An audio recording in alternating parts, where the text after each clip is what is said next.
मुश्किलों को कह दो थोड़ा औकात में रहे, हमें हर हाल में आगे बढ़ने आता है। एपी का बालक सफ़र चल रहा था हम लोगों का, और हम लोग अभी तक जनरल टर्म के बारे में पढ़े हुए थे, फ्रॉम स्टार्ट और एंड डेरिवेशन देखे हुए थे, और पीछे के 3 वीडियो में उससे रिलेटेड सारे इंपॉर्टेंट क्वेश्चंस को बालक हम लोग कवर किए थे। जो बच्चे नहीं देखे हैं जाकर के प्लेलिस्ट को चेक करेंगे, वहाँ एपी क्लास 10th करके एक अलग प्लेलिस्ट होगा, वहाँ जा कर के केवल एपी का वीडियो वहाँ पर बालक अपलोड है, तुम देख सकते हो, समझ सकते हो। यार इस वीडियो में हम लोग प्रॉपर्टीज़ ऑफ एपी के बारे में पढ़ने जा रहे हैं, जो कि इस बार वाले एग्जामिनेशन के लिए, यानी कि न्यू जो क्वेश्चन का पैटर्न आजकल आ रहा है बालक, असर्टिव रीजन है ना, कॉम्पिटेंसी बेस्ड जो क्वेश्चन आ रहा है आजकल, उसके लिए एक अलग वीडियो हम बना रहे हैं बालक। ये बड़ा इंपॉर्टेंट वीडियो होने जा रहा है। क्वेश्चन तो इसमें बस हम 3 ही कराएंगे, बट इसका जो ये हम प्रॉपर्टीज़ तुम्हें समझाएगा ना, इससे रिलेटेड बालक क्वेश्चंस बोर्ड में पूछा जा रहा है आजकल। तो बिल्कुल आसान बात है, लेकिन ध्यान से समझना है। प्रॉपर्टीज ऑफ एपी, एपी के बारे में कुछ खास बात देखो, बड़ा सिंपल बात है। पहला वाला हम लोग समझेंगे, है ना, 3 क्वेश्चन बालक आज हम कराएंगे, बस 3 क्वेश्चन, और तीनों में से एक क्वेश्चन जो है ना बालक, वो काफ़ी शानदार है। वो एक बार बोर्ड में पूछा गया था और काफ़ी बच्चों से वो क्वेश्चन नहीं बन पाया था, ज़्यादातर बच्चे उसे छोड़ दिए थे, जबकि वो बहुत क्वेश्चन ईजी था। देखेंगे इस वीडियो में हम लोग। पहले प्रॉपर्टीज़ देखते हैं। 3 प्रॉपर्टीज़ हमें जानना है एपी के बारे में। बड़ा सिंपल प्रॉपर्टी है बालक। पहला प्रॉपर्टी समझने से पहले कुछ देखा जाए, ध्यान से सुनोगे। लेट कर लिया जाए बालक, एक हमारे पास एपी है, एक 3 है, 5 है, इसमें टर्म 7 है, 9 है और 11 है। इस तरीके से बालक एक एपी है हमारे पास। कॉमन डिफरेंस कितना है बालक? 2 है ना। इससे इसको माइनस करोगे नेक्स्ट अगले टर्म से पिछले टर्म को, तो कॉमन डिफरेंस 2 आएगा। ये एपी में है ना, क्योंकि कॉमन डिफरेंस बालक कांस्टेंट है। फर्स्ट प्रॉपर्टीज के अनुसार बालक ये है कि किसी एपी में अगर तुम कोई खास नंबर जोड़ते हो, कोई कांस्टेंट नंबर जोड़ते हो, खास नहीं बोलेंगे, कांस्टेंट बोलेंगे, कोई एक कांस्टेंट नंबर जोड़ते हो हर एक टर्म में, ईच एंड एवरी टर्म में, या वही कांस्टेंट नंबर तुम घटा लेते हो। ध्यान से सुनना, जैसे ये एक एपी है, अगर इसमें हमें कांस्टेंट नंबर 2 ऐड कर देते हैं या 2 सब्ट्रैक्ट कर लेते हैं, दोनों बात कर रहे हैं। देखो हर एक टर्म में बालक हम 2 ऐड कर रहे हैं, यहाँ ना हर एक टर्म में हम 2 ऐड कर रहे हैं, तो ये बन गया बालक 5, 3 में 2 ऐड किए तो इसमें बालक, या तुम सोचोगे कि कॉमन डिफरेंस ही क्यों ऐड किया जा रहा है, कोई और नंबर ऐड कर लेते हैं। चलो बालक हम यहाँ 3 ऐड कर ले रहे हैं। देखो इसमें हम 3 ऐड कर लिए तो ये बन गया बालक 6, है ना, ये बन गया 6। इसमें 3 ऐड किए तो बालक ये बन गया 8, इसमें 3 ऐड किए तो 10 बन गया, इसमें 3 ऐड किए तो बालक 12 बन गया, और इसमें 3 ऐड किए तो 14 बन गया। सेम बालक 3 अगर माइनस कर ले सारे टर्म से, तो क्या होगा? यहाँ से 3 माइनस किए बालक 0 बन गया, यहाँ से 3 माइनस किए बालक, यहाँ से 3 अगर माइनस करेंगे 5 से तो ये बालक 2 बन जाएगा, यहाँ से 3 माइनस करेंगे 4 बन जाएगा, यहाँ से 3 माइनस करेंगे बालक कितना बनेगा 6, और यहाँ से 3 माइनस करेंगे बालक 8 बन जाएगा। बात क्लियर है? तो एक एपी में जब हम लोग कोई भी एक कांस्टेंट टर्म ऐड करते हैं या सब्ट्रैक्ट करते हैं बालक, तो जो नया एपी नया जो सीक्वेंस बनता है, सबसे पहले देखो ये जो 2 नया सीक्वेंस बना बालक, ये दोनों सीक्वेंस सबसे पहला बात एपी में ही होगा। अगर इस एक एपी में से तुम कोई कांस्टेंट नंबर या तो ऐड कर लो या सब्ट्रैक्ट कर लो, जो सीक्वेंस आएगा उस एपी में से ऐड या सब्ट्रैक्ट करने पर किसी कांस्टेंट नंबर को, जो नया वाला सीक्वेंस आएगा बालक, वो भी एपी में ही होगा, वो भी बालक एपी में ही होगा। तुम चेक कर सकते हो, ये ऐड करने के बाद आया ये भी एपी में है, ये सब्ट्रैक्ट करने के बाद आया ये भी एपी में है। और ख़ास बात ये भी है कि कॉमन डिफरेंस भी नहीं चेंज हो रहा है। पहले भी कॉमन डिफरेंस बालक 2 था, देखोगे पहले भी कॉमन डिफरेंस 2 था, और अभी भी बालक कॉमन डिफरेंस जो है वो 2 है। 10 से 8 को माइनस कर लो, 2 ही आ रहा है बालक। यहाँ भी तुम 2 से 0 को माइनस करो 2, 4 से 2 को माइनस 2, यानी कि कॉमन डिफरेंस भी नहीं चेंज हो रहा है। This is our first property बालक, है ना। एपी का ये पहला प्रॉपर्टी है, ध्यान से देखो। इफ़ अ नॉन जीरो कहने का मतलब बालक जीरो को छोड़ के, है ना, नॉन जीरो बोलने का मतलब बालक जीरो को छोड़ के, अगर कोई नॉन जीरो मतलब जीरो को छोड़ करके कोई कांस्टेंट अगर तुम ऐड कर लो, देखो ऐड कर लो या सब्ट्रैक्ट कर लो किसी एपी के हर एक टर्म से, इस टर्म से, then the resulting sequence is, तो नया एक सीक्वेंस बन रहा था, है ना। यहाँ पर देखो सीक्वेंस बन रहा था, इस एपी में से जब हम लोग माइनस किए थे तो एक नया सीक्वेंस बन रहा था यहाँ पर। तो बालक बोल रहा है ना कि ये जो नया सीक्वेंस आ रहा है ना, ये एपी ही होगा, और साथ साथ इसका जो कॉमन डिफरेंस है बालक, वो पहले जैसा ही होगा जैसे पहले वाले एपी का था। पहले वाला भी एपी का 2 था और इस बार भी 2 है। बात क्लियर है ना। ये पहला प्रॉपर्टी था। दूसरा प्रॉपर्टी है मल्टीप्लिकेशन और डिवीज़न के बारे में। ये भी तुम खुद से सोच सकते हो और समझ सकते हो। पहले देख लिया जाए, अगर मान लो कोई एपी है, वही एपी लिया जाए बालक 3, 5, 7, 9 और 11। इसमें किसी एक कांस्टेंट नंबर से बालक मल्टीप्लाई अगर हम लोग कर ले या डिवाइड कर ले, दोनों करके देख लेते हैं। जैसे अगर हम लोग 3 से मल्टीप्लाई करें बालक यहाँ पर, तो ये बन गया 9, ये बन गया बालक 15, ये बन गया 21, ये बन गया बालक 27 और ये बन गया बालक कितना 11 × 3 33 बन गया। मतलब ये है कि इस एपी में हम लोग एक कांस्टेंट नंबर 3 से मल्टीप्लाई किए तो एक नया सीक्वेंस आया। ऑब्जर्व करेंगे, देखेंगे, इसको समझेंगे, घूर घूर कर देखेंगे कि यहाँ पर क्या हो रहा है। एक बार डिवाइड भी कर लिया जाए, इस एपी में अगर हम 3 से डिवाइड कर ले या कोई भी एक कांस्टेंट नंबर से तुम डिवाइड कर लो, सेम ही बात होने वाला है। यहाँ 3 से डिवाइड कर रहे हैं तो बालक ये 1 आ गया, ये आ गया बालक 5/3, है ना, ये आ गया बालक 7/3, है ना, ये आ गया 9/3 और ये बालक आ गया 11/3। इस तरीके से आ गया, है ना, इस तरीके से आ गया। तो बालक अब इसको ऑब्जर्व अगर किया जाए तो जो ये नया सीक्वेंस आ रहा है कि ये सीक्वेंस आ रहा है बालक और ये सीक्वेंस आ रहा है, ये मल्टीप्लाई करके आया, ये डिवाइड करके आएगा, बेसिक बात है ना। तुम देखोगे कि जो मल्टीप्लाई करके आया ना वो भी बालक एपी है, और जो डिवाइड करने के बाद सीक्वेंस बना कांस्टेंट टर्म को डिवाइड करने से, वो भी एक एपी है। दोनों बालक एपी है। अब बात है कि दोनों एपी है तो यार कॉमन डिफरेंस क्या है। यहाँ पर जो कॉमन डिफरेंस है ना, ध्यान से देखो, यहाँ पर जो कॉमन डिफरेंस है ना, यहाँ पर देखो, पहले कॉमन डिफरेंस कितना था बालक, पहले कॉमन डिफरेंस था 2 था बालक। इस बार कॉमन डिफरेंस कितना आ गया, 6 आ गया। देखो 15 में से 9 गया 6, यहाँ पर देखो 6 कॉमन डिफरेंस है। तो पिछले वाले कॉमन डिफरेंस का, देखो पिछले वाले कॉमन डिफरेंस का अगले इस एपी में जिस नंबर से, जिस कांस्टेंट नंबर से मल्टीप्लाई किए हो, उस कांस्टेंट नंबर को यहाँ मल्टीप्लाई कर दो। जैसे इसमें हम 3 से मल्टीप्लाई किए थे इस एपी में, तो ये वाला सीक्वेंस आया था। इसके कॉमन डिफरेंस में यानी कि 2 में, इसके कॉमन डिफरेंस में उसी 3 से मल्टीप्लाई कर दोगे तो जो वैल्यू आएगा 6, वही नए वाले सीक्वेंस का बालक कॉमन डिफरेंस हो जाएगा, नए वाले एपी का कॉमन डिफरेंस हो जाएगा, है ना। और डिवीज़न में भी वही होगा। तुम चेक कर लो बालक, ये एपी में ही है, चेक कर लिया जाए, देखा जाए कॉमन डिफरेंस सेम आ रहा है कि नहीं आ रहा है। देखो इससे इसको माइनस किया जाए, 5/3 से बालक -1 कर लिया जाए, मतलब इससे इसको माइनस कर रहे हैं। देखो 5 माइनस बाई बालक 3, देखो 5 माइनस, यहाँ 3 गया, 2 बालक 3 आ गया। फिर इससे इसको माइनस करके देखा जाए, 7/3 माइनस बालक 5/3 कितना आ रहा है बालक, 3 एलसीएम लोगे 7 - 5, अगेन आ गया 2/3, अगेन आ गया 2/3। फिर से माइनस करोगे वही आएगा। यानी कि ये वाला जो है ना, ये वाला जो सीक्वेंस है ना, ये भी एपी में है। ये सीक्वेंस कैसे बना बालक, ये बना इस सीक्वेंस में 3 से डिवाइड करके।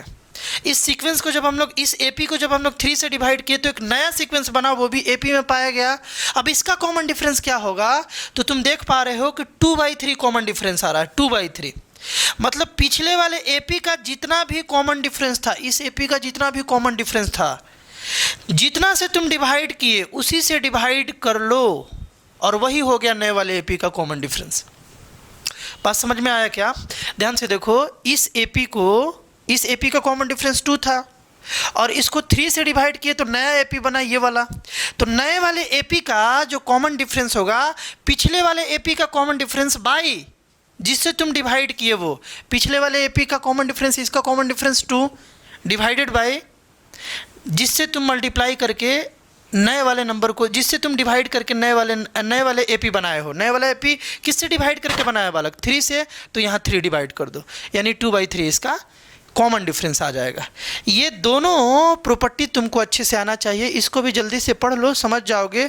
अगर हर एक टर्म किसी एपी को बालक मल्टीप्लाई करोगे या डिवाइड करोगे किसी भी एक नॉन जीरो कांस्टेंट सपोज कर लो के से कर रहे हो, है ना, कोई के यहाँ पर मान लो कि कोई एक कांस्टेंट नंबर है जो कि जीरो नहीं है, then there resulting sequence is also an AP, उसका जो रिजल्टिंग सीक्वेंस होगा बालक वो भी एपी ही होगा, और साथ साथ जो उसका कॉमन डिफरेंस होगा बालक ना वो के डी होगा मल्टीप्लिकेशन के केस में, और डी बाई के होगा बालक डिवीजन के केस में, जो भी हम लोग देखे थे 2/3 हो गया था, है ना, where d is the common difference of the original AP, यहाँ पर डी जो है वो कॉमन डिफरेंस ओरिजिनल एपी का, और बालक जो के है ना जो मल्टीप्लिकेशन के केस में 2 × 3 आ गया था, वो कोई कांस्टेंट नंबर है जो मल्टीप्लाई करके एपी नया वाला बन रहा है, उसी तरीके से डी बाई के। आई होप यार अच्छे से ये बात दोनों समझ गए होंगे, और यहाँ से बालक ऑब्जेक्टिव और असर्टिव रीजन क्वेश्चंस बन सकता है ना, यहाँ से बालक ये सब बन सकता है, अपने नोट्स में जरूर ऐड करोगे। थर्ड जो प्रॉपर्टी है बालक, ये पहले भी इससे रिलेटेड क्वेश्चंस आता था, इसको भी देख लिया जाए। देखो बालक, अगर 3 नंबर एपी में हो, कोई अगर 3 नंबर एपी में हो बालक, तो यहाँ से हम लोगों को बालक एक इक्वेशन मिल जाता है। जैसे मान लो XYZ एपी में है, ये 3 नंबर एपी में है, तो यहाँ से हम लोग बालक डायरेक्टली लिख सकते हैं कि 2i का वैल्यू ना x + z के बराबर होगा, ये डायरेक्टली लिख सकते हैं। और अगर कहीं ये बात लिखा हो, अगर कहीं ये वाला बात लिखा हो, तो यहाँ से बालक हम लोग डायरेक्टली ये डिड्यूस कर सकते हैं कि XYZ जो है ना, X Y और Z जो है वो एपी में है ना। जैसे मान लो अगर लिखा रहे बालक 2E = F + G, इसका मतलब क्लियर है बालक कि FEG जो है ना ये जो है एपी में है। वही बात यहाँ लिखा हुआ है कि अगर हमारे पास 3 नंबर है, इसका प्रूफ अभी देख लेंगे हम लोग। बोल रहा है बालक कि अगर हमारे पास 3 नंबर है ABC जो कि एपी में है, देन तो यहाँ से हम लोग बालक बोल सकते हैं कि 2B = A + C हो जाएगा, और इसका वाइस वर्सा यानी इसका उल्टा भी बालक सही है। उल्टा जो अभी हम लोग देखें कि अगर 2 = A + G कहीं दिया हुआ है असर्टिव रीजन में, तो इसका मतलब बालक ये भी है कि FEG जो है ना वो एपी में है बालक। कोई दिक्कत समझ पा रहे हो? प्रूफ देख लिया जाए, प्रूफ देख लिया जाए बालक। मान लो ABC जो है ना ये एपी में है, ये तो बोला था, है ना, ये तो प्रॉपर्टीज़ में बालक बोला था कि अगर ABC एपी में है तब ये रिजल्ट है, तो हम ले लिए कि ये एपी में है। अगर ये एपी में है बाबू, तो एक बात बताओ कि ये कॉमन डिफरेंस है, अगले टर्म से पिछले टर्म को माइनस करोगे कॉमन डिफरेंस, यानी B - A कॉमन डिफरेंस है, और C - B करोगे तो बाबू ये भी कॉमन डिफरेंस है। और एक एपी का कॉमन डिफरेंस बालक हमेशा कांस्टेंट रहता है, मतलब इक्वल रहता है ना, तो यहाँ पर इक्वलिटी हम लोग डाल सकते हैं। ये एक इक्वेशन बन गया। हम ये बोल रहे थे कि B को इस साइड लाया जाए, तो इधर माइनस में B है, इस साइड आएगा तो प्लस में, देखो B + B हो गया। इस A को इस साइड लेकर के चला जाए तो C + बालक A हो गया। कोई दिक्कत? अब एक बात बता दो बालक, यहाँ पर B + B कितना हो गया? 2B हो गया = C + A हो गया। यही इक्वेशन था ना, यही इक्वेशन था बालक, यही इक्वेशन था, है ना, 2B = A + C। यहाँ से एक और बात नोट कर लोगे, इसी प्रॉपर्टीज़ में एक और बात तुम जरूर नोट कर लोगे, ध्यान से सुनना, इससे रिलेटेड क्वेश्चंस बनेगा कि बालक ABC जो है ना, ध्यान से सुनो, यहाँ पर ये तो रिजल्ट हमारे पास आ ही गया। इस 2 को अगर हम इस साइड भेज दें तो B = आ गया बालक C + A/2। और इसका मतलब क्या हुआ? अगर तुमको अर्थमेटिक मीन के बारे में मालूम हो बालक, है ना, एवरेज के बारे में मालूम हो, मीन के बारे में मालूम हो, मीन और एवरेज एक ही चीज़ होता है बालक, तो यहाँ पर देखो B जो आया ना ये A और C का बालक एवरेज है। A और C 2 नंबर है, 2 नंबर को ऐड करके 2 से डिवाइड कर लो, ये B आ जा रहा है। इसका मतलब कि एक और रूल हम लोग बना के लिख सकते हैं प्रॉपर्टीज़ में कि if ABC are in AP, अगर ये बाबू AP में है ना, then B is AM। AM का मतलब है बालक अर्थमेटिक मीन, है ना, अर्थमेटिक मीन। देख रहे हो ना, ये मीन ही तो हुआ बालक। अगर ABC AP में था तो B का वैल्यू कितना आ रहा है? बाकी का जो एक्सट्रीम पोजीशन वाला जो नंबर है, यानी A और C वाला जो नंबर है, दोनों को ऐड करके 2 से डिवाइड कर रहे हैं, यानी दोनों नंबर का एवरेज निकाल रहे हैं, मीन निकाल रहे हैं, तो बीच वाला नंबर आ जा रहा है। देखो A और C को ऐड करके 2 से डिवाइड किए, मतलब A और C का एवरेज निकाले, मीन निकाले, तो B आ गया। बात क्लियर है ना? तो हम लोग बोल सकते हैं 4th नंबर प्रॉपर्टीज इसमें ऐड कर लेना कि if ABC are in AP, then B is AM of A and B, A and C, है ना, A and C। क्लियर बात ना?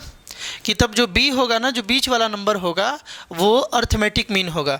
तुम ऐसे भी सोच सकते हो कि अगर एक्स वाई जेड जो है बालक, अगर ये AP में है तो y जो है ना वो बालक AM है। AM मतलब अर्थमेटिक मीन है किसका? एक्स एंड जेड का। और इसका कहने का मतलब ये है कि y का वैल्यू जो है इन दोनों के एवरेज के बराबर आएगा, मीन के बराबर आएगा। मतलब दोनों को ऐड करके अगर 2 से डिवाइड कर दे तो इस वैल्यू के बराबर आएगा। अब चलो जल्दी से बालक हम लोग क्वेश्चन करते हैं इन्हीं प्रॉपर्टीज़ का यूज करके, है ना। बड़ा सिंपल क्वेश्चन है, कुछ सिंपल बालक कुछ क्वेश्चन है। क्वेश्चन कुछ ऐसा था, है ना, कि इफ़ 2/3 k और 5/8 आर इन AP, अगर ये तीनों टर्म AP में है तो बोला जा रहा है find the value of k। अभी देखे प्रॉपर्टीज के अनुसार कि अगर 3 नंबर लगातार AP में हो बालक तो जो बीच वाला नंबर है ना ये बालक मीन होता है बाकी दोनों नंबर का। मीन कहने का मतलब दोनों को ऐड करके 2 से डिवाइड कर लो, यानी 2/3 प्लस 5/8/2 तो आगे बालक k का वैल्यू। बस यही बात था, है ना। k का वैल्यू कितना आ जाएगा? देखो k का वैल्यू बालक यहाँ से 3 और 8 का एलसीएम कितना होगा बालक? 24 हो जाएगा। 24 ये 3 से 8 बार में तो ऊपर में बालक 2 से 8 बार में 16 हो गया, है ना। यहाँ पर बालक 8 से 3 बार में तो ऊपर में हो गया 15 और बाई टू का कहने का मतलब है बालक डिवाइडेड बाई 2, है ना। बाई 2 कहने का मतलब है डिवाइडेड बाई 2। यहाँ से 31/24 आ गया, है ना, और इंटू बालक 1/2 आ गया। इसका मतलब 31/48 is the right answer. k का वैल्यू बालक इतना आ जाएगा। कोई दिक्कत? बड़ा आसान था। लास्ट वाला क्वेश्चन बड़ा शानदार है बालक, मज़ा आएगा, लेकिन पहले इसको भी बना लिया जाए। यहाँ भी तो वही बोला जा रहा है ना बाबू कि अगर ये 3 बात AP में है तो x का वैल्यू बता दो। मतलब 3 नंबर अगर लगातार AP में हो तो बाबू बीच वाला जो नंबर है ना ये बाकी 2 नंबर एक्सट्रीम पोजीशन वाले नंबर का एवरेज होता है, अर्थमेटिक मीन होता है। मतलब बालक ये कि 2x प्लस 3x प्लस 2, एक नंबर और एक नंबर, ये नंबर और ये नंबर दोनों को ऐड करके जब हम 2 से डिवाइड करेंगे तो बीच वाला नंबर आ जाएगा। This is called arithmetic mean, है ना। तो यहाँ से बालक इस 2 को इस साइड लाया जाए तो 2 इंटू एक्स प्लस 10 हो गया, इधर डिवाइड इधर आया तो मल्टीप्लाई, 2x प्लस 3x बालक 5x हो गया प्लस 2, यहाँ से 2x प्लस बाबू 20 हो गया is equal to 5x plus 2 हो गया। कोई दिक्कत किसी को बालक? नहीं ना। x को इस साइड लेकर के चला जाए और इस 2 को इधर लाया जाए तो 20 माइनस 2 हो गया बालक, और ये 2x जब उस साइड गया तो 5x minus 5x minus 2x हो गया। यहाँ से बालक 18 आ गया और यहाँ से 3x आ गया। x का जो वैल्यू है ना बालक वो 6 आ जाएगा, यहाँ से सॉल्व करोगे, और x ही तुमसे बालक पूछा गया था। कोई दिक्कत किसी को? समझ पा रहे हो ना। इसी तरीके से बालक 3rd नंबर क्वेश्चन जो है ये काफ़ी बेहतरीन है। मेरा हार्दिक इच्छा है कि तुम यार इस क्वेश्चन को एक बार ज़रूर ट्राई करोगे और तभी इसका सॉल्यूशन देखोगे, तब तुम सीखोगे और मज़ा आएगा। ये बड़ा इंपॉर्टेंट क्वेश्चन है। ये क्वेश्चन तुम्हारे बोर्ड के एग्जामिनेशन में आ सकता है। बोला ये गया है कि अगर ये जो वैल्यू तुम देख रहे हो ना, देखो ये जो बालक तुम वैल्यू देख रहे हो ना, ये वाला वैल्यू, ये बालक A और B का मीन है, अर्थमेटिक मीन है। AM का मतलब अर्थमेटिक मीन, A और B का ये अर्थमेटिक मीन है। तो तुमको N का वैल्यू यहाँ से बता देना है। यहाँ जो N है ना A के खोपड़ी पर, इसका वैल्यू यार बता देना है। दिमाग लगाओ और तब इसके सॉल्यूशन को देखना, है ना। एक बार ज़रूर यार दिमाग लगाओगे तब इसके सॉल्यूशन को देखोगे। हम बता रहे हैं, तुम वीडियो को रोक लो, पहले सॉल्व कर लो, ट्राई कर लो और फिर देखो। हम बता रहे हैं, देखो बालक, अगर हम क्या बोल रहे थे, ध्यान से सुनना, कि अगर ये अर्थमेटिक मीन है इन दोनों का, तो इन दोनों का पहले यार अर्थमेटिक मीन कितना होगा? अर्थमेटिक मीन बोले तो एवरेज, और एवरेज बोले तो बालक दोनों को ऐड करके 2 से डिवाइड कर दो। 3 नंबर का एवरेज निकालना है तो तीनों नंबर को ऐड करके 3 से डिवाइड कर दो। 4 नंबर का एवरेज निकालना है तो चारों को ऐड करके 4 से डिवाइड कर दो। बेसिक बात है बालक, है कि नहीं है? तो 2 नंबर को ऐड करके अगर 2 से डिवाइड कर दोगे तो मीन आ जाएगा। और यही यार मीन का जो वैल्यू है ना तुमको पहले ही से दे रखा है। ये वाला बात क्या दिया हुआ है बालक? a⁴n + 1 + b⁴n + 1 divided by a⁴n + b⁴n। इस 2 को इस साइड लाया जाए। 2 को जब तुम इस साइड लाओगे तो मल्टीप्लाई में हो जाएगा बालक, 2 इंटू a⁴n + 1 हो जाएगा प्लस b⁴n + 1 हो जाएगा, है ना, n + 1 हो जाएगा। और इसको इस साइड ले चला जाए तो ये बन गया बालक a + b तो पहले से था ही, ये मल्टीप्लाई हो गया इंटू a⁴n + b⁴n बालक। कोई दिक्कत किसी को? चलो दिक्कत नहीं है, तो देखा जाए बालक, आगे इसे सॉल्व किया जाए, आसान बात है। 2 से इसको मल्टीप्लाई करोगे तो 2 into a to the power बालक n प्लस 1 हो जाएगा, प्लस 2 से इसको मल्टीप्लाई करोगे तो 2 into b to the power n plus बालक 1 हो जाएगा। ए जब इससे मल्टीप्लाई हुआ, एक्सपोनेंट तो यार आता ही होगा तुमको। देखो a इंटू अगर a to the power n करोगे तो यहाँ पावर 1 है, बेस सेम तो बालक पावर ऐड हो जाता है, यानी कि a to the power n plus 1 यहाँ हम लोग लिख सकते हैं, है ना। इसी तरीके से हम सारे चीज़ों को मल्टीप्लाई कर देंगे। देखो a से जब इसको मल्टीप्लाई किए तो ये बन गया बालक a to the power n plus 1। समझ गए हो कैसे बना? एक्सपोनेंट का रूल है, ये पढ़े होगे। a और b को इसको मल्टीप्लाई करोगे तो बन जाएगा a b to the power n, ये और ये मल्टीप्लाई हुआ तो b और ये मल्टीप्लाई हुआ तो बालक ये बन जाएगा b a to the power n, है ना। और ये मल्टीप्लाई हुआ b into b to the power n, तो इसे तुम लिख सकते हो b to the power n plus 1। Agree हो बात से? अरे क्लियर हो रहा है कि नहीं हो रहा है? हो रहा है ना। आगे देखो, इसको हम ऊपर कर देते हैं। अब देखोगे बालक कैसे बनाया जाए इसको, है ना। यहाँ पर एक बात बता दो, यहाँ पर 2 a to the power n plus 1 है और यहाँ पर एक a to the power n plus 1 है। इसको इधर लाएंगे तो ये 2 में से जब एक माइनस हो जाएगा, इसको इधर लाएंगे, इसको इधर लाएंगे तो माइनस में आएगा, और इससे जब माइनस होगा तो एक ही बचेगा ना। देखो यहाँ पर 2 है और यहाँ पर 1 है, इधर आया तो 1 बचेगा, उसी एक को लिख ले रहे हैं a to the power n plus 1। ये वाला ख़त्म हो गया, ये वाला माइनस हो गया। इसी तरीके से इससे अगर इसको माइनस कर ले तो ये बन जाएगा बालक b to the power n plus 1, क्योंकि यहाँ पर 2 था और यहाँ पर 1 था, इसको इधर ला करके माइनस कर दिए। तो इसका काम खत्म, इसका काम खत्म, ये बच गया, है ना। a b to the power n plus b a to the power n बालक यहाँ से बच गया। अब क्या किया जाए, दिमाग लगाओ, यहाँ से भी वीडियो को रोक लो, ट्राई कर लो, फिर सॉल्यूशन देख लो, है ना। अब एक बात बताओ, यहाँ जो बालक a to the power n है ना, इसको इधर लाते हैं और इसको इधर लेकर के चलते हैं, है ना। b के पावर वाले नंबर को उस साइड लेकर के चलते, a के पावर वाले नंबर को इस साइड लेकर के आते हैं, तो ये बन गया बालक a to the power n plus 1 minus b into a to the power n, b into a to the power n। बात क्लियर है ना। इज इक्वल टू, यहाँ पर a b n था, इसको इधर लेकर के आए तो b to the power n plus 1। एक बात बताओ, देखो तुमको इसमें सोचना कैसे है। a to the power n plus 1 को हम लोग ऐसे भी सोच सकते हैं क्या? देखो तो इसको ऐसे भी सोच सकते हैं ना बालक। जब हम इसको ऐसे लिख सकते हैं तो इसको यार ऐसे भी तो लिख सकते हैं ना, एक ही बात है। तो यहाँ पर तुमको यही सोचना है ना, यहाँ पर तुमको यही सोचना है कि ये जो है ना, ये इसको हम ऐसे भी लिख सकते हैं a to the power n into a to the power 1 और minus b into a to the power n is equal to a into b to the power n minus b to the power n into b। एक ही बात है, इसको ऐसे लिख सकते हैं, है ना। इसको ऐसे लिखने के बाद हम लोग अब कॉमन ले सकते हैं यहाँ से। देखोगे ध्यान से, यहाँ से बालक कॉमन, देखो इसको हम ऐसे लिखे थे, ये पूरा क्या था, ये पूरा दिख रहा है ना अच्छे से। रुक जाओ, इसको अच्छे से बालक लिख लेते हैं। देखो ये पूरा ये था, देखो ये पूरा बालक ये था a to the power n into a to the power 1 था। यहाँ पर इन दोनों टर्म में a to the power n को यार अगर हम लोग कॉमन ले लें तो यहाँ से a टू दी पावर 1 बचेगा माइनस b बचेगा। a टू दी पावर 1 को हम लोग a भी लिख सकते हैं, है कि नहीं है। यहाँ देखो, यहाँ पर बाबू b to the power n यहाँ भी है, b to the power n यहाँ भी है, यहाँ हम लोग b to the power n लिख सकते हैं, तो यहाँ से a माइनस b बच गया। देखो यहाँ भी मल्टीप्लिकेशन में यही बात है, यहाँ भी मल्टीप्लिकेशन में यही बात है। अगर इस मल्टीप्लिकेशन वाले वैल्यू को इस साइड लेकर के जाए तो डिवीज़न में जाएगा ना ये a माइनस बी, और a माइनस बी जब डिवीज़न में जाएगा तो इसको कैंसिल कर देगा, यहीं पर कैंसिल कर देते हैं, ये दोनों बालक कैंसिल हो गया। यहाँ से बहुत बच्चे से नहीं बन पाएगा, अभी भी ट्राई करो, देखते हैं कौन यहाँ से बनाता है।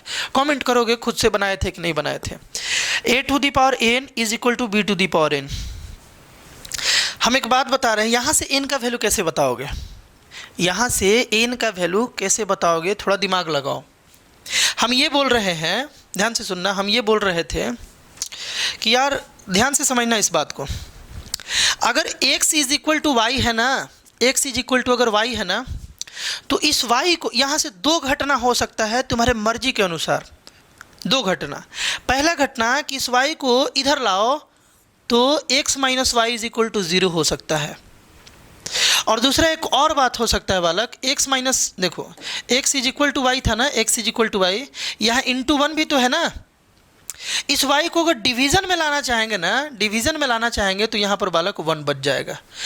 मतलब x is equal to y था तो y को इधर दो तरीके से लाया जा सकता है। वही कॉन्सेप्ट यहाँ पर बालक यूज होगा, यही कॉन्सेप्ट यहाँ पर यूज होगा। ध्यान से सुनना, अगर b to the power n को माइनस में लाते हैं तो यहाँ 0 बच जाएगा, लेकिन उससे कोई फ़ायदा नहीं होगा हमें। यहाँ पर इंटू 1 भी छुपा हुआ है, इंटू 1 भी बालक छुपा हुआ है ना, इंटू 1 भी छुपा हुआ है। तो इसको अब अगर इधर लाएँ तो ये बालक डिवीज़न में आ जाएगा, a to the power n divided by b to the power n is equal to O1। ये बड़ा इंपॉर्टेंट कॉन्सेप्ट है, इसे ध्यान से समझो। अपने नीड के अनुसार ये बालक हम लोग कर सकते हैं, है ना, नीड के अनुसार। अब यहाँ पर देखना, एक बात बता दो, एक बात बता देना हमको, इसको a to the power n को divided by b to the power n को हम लोग a by b to the power n तो लिख ही सकते हैं ना, इसको ऐसे तो लिख ही सकते हैं इसको। और यहाँ पर बालक 1 है, 1 को हम लोग a by b to the power 0 लिख सकते हैं क्या, a by b to the power 0 लिख सकते हैं क्या, बताओगे तो? अरे भैया, किसी भी नंबर का पावर 0 हो जाए ना तो यार वो 1 हो जाता है। तो इस 1 को रिप्लेस करके हम लोग a by b to the power 0 लिख सकते हैं, क्योंकि बालक ये 1 ही तो है, ये 1 ही तो है बालक, 1 ही है ना, ये 1 है। अब एक बात बता दो कि दोनों साइड बाबू बेस सेम है, बेस सेम है, तो क्या पावर अलग अलग हो सकता है क्या? अगर बीच में इक्वेशन हो तो, बीच में अगर इक्वल टू हो और बेस सेम हो तो पावर अलग अलग हो सकता है क्या? पावर को भी बालक सेम होना पड़ेगा। यहाँ से मतलब इस इक्वेशन से हम लोग बोल सकते हैं, हम लोग कंक्लूड किए कि n का वैल्यू बालक 0 आएगा, n का जो वैल्यू है बालक वो 0 आ जाएगा। और तुमको यार यही फाइंड करना था।